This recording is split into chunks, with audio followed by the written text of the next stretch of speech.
दोस्तों, नवरात्रि में अगर आपको भी ये 7 संकेत मिले तो समझ जाना कि माता दुर्गा आपके घर में आ चुकी है।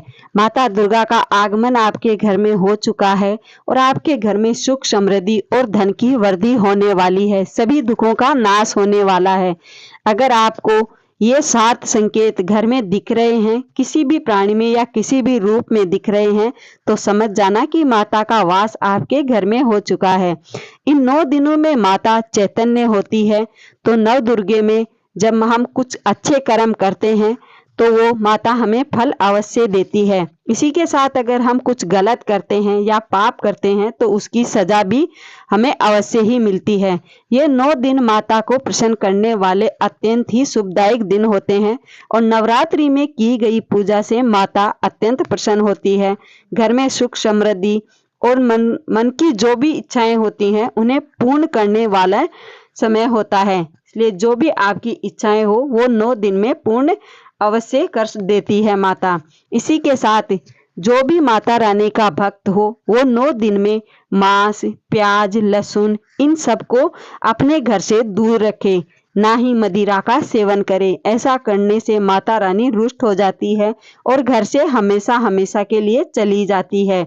घर में लड़ाई झगड़ा, पाप, क्रोध, लालच इन सभी बुराइयों से इन 9 दिनों में मनुष्य को दूर रहना चाहिए, जिससे कि माता रानी की विशेष कृपा बनी रहे। तो चलिए जान लेते हैं सबसे पहले माता रानी के 9 स्वरूपों की पूजा किस प्रकार से होती है और कौन कौन से 9 स्वरूप हैं। कुछ भक्त लोग पूजा तो अवश्य करते हैं, परंतु ये पता ही नहीं होता है कि 9 स्वरूपों में किस की पूजा करने से कौन से फल की प्राप्ति होती है। तो सबसे पहले 9 रूपों के बारे में जान लेते हैं। अगर आपने चैनल को सब्सक्राइब नहीं किया है तो कर दीजिए और माता रानी के सच्चे भक्त हैं तो कमेंट जय माता दी लिख करके कमेंट करें। सबसे पहला माता रानी का जो रूप होता है और जो सबसे पहले भोग लगता है वो सबसे पहला रूप माता का शैलपुत्री का रूप होता है।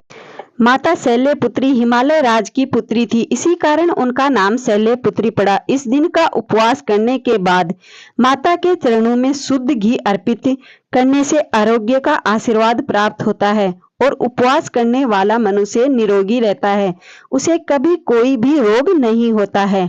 दूसरा रूप माता का ब्रह्मचारिणी का होता है।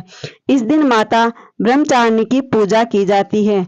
माता का इस रूप में तपस्विनी स्वरूप होती है। माता पार्वती ने भगवान शंकर को पति रूप में पाने के लिए तपस्या और साधना की थी। इसी रूप के कारण उनका नाम ब्रह्मचारिणी पड़ा।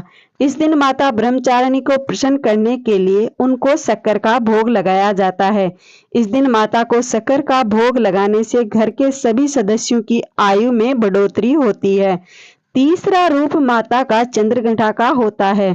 चंद्रघंटा माता की पूजा करने से भक्त की सभी इच्छाएं की पूर्ति होती है तथा वह सांसारिक कष्टों से मुक्ति पाता है।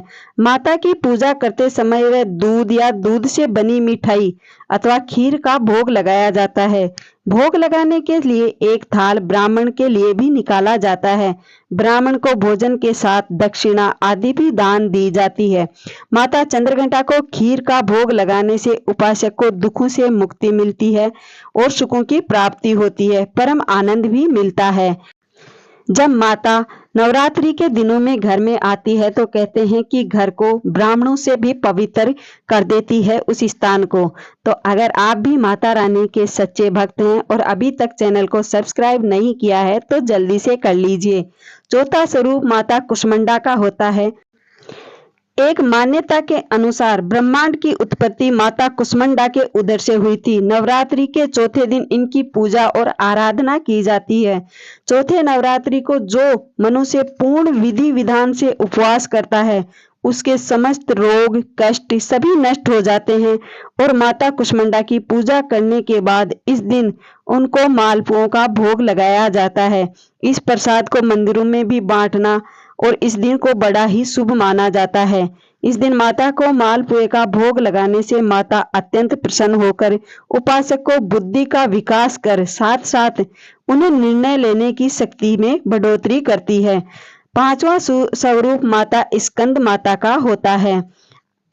नवरात्रि के 5वें दिन माता स्कंद माता की पूजा की जाती है। माता स्कंद माता कुमार कार्तिकेय की माता है। 5वें दिन माता के इस रूप की आराधना करने से उपासक के सभी सिद्धियां प्राप्त होती हैं। इसे पूरे दिन उपवास करने के बाद माता को केले का भोग लगाया जाता है। इस दिन माता को केले का भोग लगाने से शरीर स्वस्थ रहता है, उसे कोई भी शारीरिक पीड़ाएं नहीं होती हैं। इसीलिए माता की पूजा की जाती है। 9 दिनों में माता के स्वरूप और माता के भोग के अनुसार ही पूजा करनी चाहिए। इसी प्रकार छठा रूप माता कात्यायनी का होता है। उन्हें कैसा भोग लगता है और किस भोग से माता अत्यंत प्रसन्न होती है। माता कात्यायनी ऋषि कात्यायन की पुत्री है, इसीलिए उनका नाम कात्यायनी पड़ा। माता को अपनी तपस्या से प्रसन्न करने के बाद उनके यहाँ माता ने पुत्री रूप में जन्म लिया था, इसी कारण से वो कात्यायनी कहलाई थी। नवरात्रि के छठे दिन इनकी पूजा और आराधना की जाती है। इस दिन माता को भोग में शहद लगाया जाता है। माता कात्यायनी को शहद का भोग लगाने से उपासक को आकर्षण शक्ति में वृद्धि होती है और उन्हें सभी निर्णय लेने में भी सक्षम बनाती है। इसी प्रकार माता कालरात्रि को लगाया जाने वाला भोग और 7वां स्वरूप है। ये माता कालरात्रि अर्थात बुरी शक्तियों को नाश करने वाली है। जिस भी भक्त को किसी भी चीज से डर लगता है या कोई उसे परेशानी होती है तो माता कालरात्रि की पूजा और व्रत जरूर करना चाहिए। नवरात्रि में इस व्रत को करने से उसके सारे दुख दर्द दूर हो जाते हैं। इसीलिए कहा जाता है कि माता कालरात्रि सभी बुराइयों का नाश कर देती है और इसी कारण कालरात्रि के नाम से भी जानी जाती है। नवरात्रि के 7वें दिन पूजा अर्चना की जाती है। इस दिन साधक को पूरे दिन का उपवास करने के बाद माता को गुड़ का भोग लगाया जाता है और भोग की एक थाली भोजन सहित ब्राह्मण को दान दी जाती है। उसी के साथ अपनी यथाशक्ति के अनुसार दान देना चाहिए। इस प्रकार माता की पूजा करने से व्यक्ति पर आने वाले सभी शोक से मुक्ति मिल जाती है और उसकी अचानक रूप से आने वाले संकट भी दूर हो जाते हैं। 8वां स्वरूप माता महागौरी का माना जाता है और महागौरी की पूजा करने से मनुष्य को रंग रूप के साथ संतान की प्राप्ति का भी माता गौरी वरदान देती है। अपने गोरे रंग के कारण उनका नाम महागौरी पड़ा था। माता महागौरी रूप का पूजन करने से माँ अत्यंत प्रसन्न होकर उपासक के हर असंभव कार्य को भी संभव बना देती है और उसी के साथ माता का आशीर्वाद भी मिलता है। इसी के साथ माता को भोग में नारियल चढ़ाया जाता है या नारियल से बनी हुई मिठाई का ही भोग लगता है। नारियल का दान देने से की प्रथा भी है। कहा जाता है कि माता गौरी को नारियल का दान देते हैं तो जो भी माता निसंतान होती है उसे संतान की प्राप्ति होती है। महागौरी के पूजन के दिन सभी स्त्रियों को, जिन स्त्रियों को पुत्र प्राप्ति नहीं हुई है, उन्हें महागौरी को नारियल दान देना चाहिए। नारियल हमारे हिंदू पुराण में बीज माना जाता है, इसलिए बीज से ही स्त्री पुत्र को जन्म देती है या पुत्री को जन्म देती है। इसी के साथ जिन माताओं को अपने पुत्र के लिए किसी भी प्रकार से कोई भी डर होता है या स्वास्थ्य को लेकर के चिंतित रहती हैं तो उन्हें महागौरी को नारियल भेंट करना चाहिए, जिससे कि घर में सुख समृद्धि के साथ उनकी जो भी चिंताएं हैं वो माता गौरी हर लेती है। नवरात्रि के 9 दिनों में माता का आखिरी और 9वां स्वरूप सिद्धरात्रि की पूजा आराधना का होता है। माता सिद्धात्री को सभी प्रकार की सिद्धियां देने वाली कहा जाता है। नवरात्रि के 9 दिनों में इनकी पूजा आराधना की जाती है। उन्हें सिद्धियों की स्वामिनी भी कहा जाता है। 9वीं तिथि पर इस व्रत को करने से माता पूजा की आराधना करने के बाद माता को तिल का भोग लगाना चाहिए। ये बहुत ही कल्याणकारी होता है। इसे उपासक व्यक्ति की मृत्यु का भय से राहत मिलती है और अनहोनी घटनाओं से बचा जाता है। कहते हैं कि तिल का भोग लगाने से माता सभी इच्छाओं को पूर्ण करती है। जो जिस भक्त की जैसी इच्छा या मनोकामना होती है, माता उन सभी इच्छाओं को पूर्ण करती है। इसलिए नवरात्रि के 9 दिनों में माता चैतन्य होती है। इसलिए जो भी इच्छाएं हो या जो भी मनोकामनाएं हो, उन्हें पूर्ण करने के लिए या उन माता से पूर्ण करवाने का आशीर्वाद प्राप्त करने के लिए नवरात्रि में सभी रोग, द्वेष, क्लेश और सभी पापों को छोड़ करके माता की शुद्ध मन से पूजा अर्चना करनी चाहिए, जिससे कि सभी कष्ट दूर हो सके, निसंतान माताओं को संतान की प्राप्ति हो सके। अब जान लेते हैं उन संकेतों के बारे में जिन्हें मिलने से कि आभास हो सके कि माता हमारे घर में प्रवेश कर चुकी है। जब भी आप माता के सामने दीपक जलाते हैं और दीपक की लौ अचानक से कम या ज्यादा होने लगती है और ज्यादा बढ़ जाए तो समझ जाना कि माता का प्रवेश आपके घर में हो चुका है। और अगर कोई आपके घर में फटे पुराने कपड़ों में कोई याचक आपके घर पर आता है और खाने के लिए कुछ मांगता है तो कभी भी उसे भूखा या खाली हाथ ना भेजे। उसे कुछ जो भी घर में है उसे अवश्य दें, जिससे कि माता रानी कई बार भक्त की परीक्षा लेने के लिए ऐसे ही भेष में आती है।